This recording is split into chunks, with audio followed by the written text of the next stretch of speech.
जानवर, मुर्दा जानवर, जमा करदा मुर्दा जानवरों का दूध हम तक कैसे पहुंच रहा था? ये डॉक्टर, ये अमला यहाँ किस बात की तनख्वाहें लेते रहे हैं? मुझे लेना है आपके सवालों के जवाब खुले आप। दूध हलाल है? दूध निकालना मरे हुए जानवर का? ये हलाल हराम का फतवा तो आप मौलाना देंगे। जो है मरे हुए जानवर का खून आप लोग क्या करते हैं? नाले में बहाते हैं। इस पे स्टैंप लगा के भेज लो कि ये हलाल है।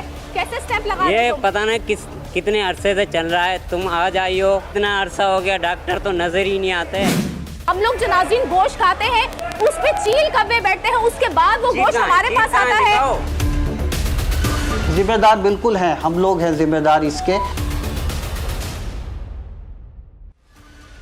खुलेआम देखिए हर हफ्ते की रात 11:05 पर सिर्फ मेट्रो वन न्यूज पर।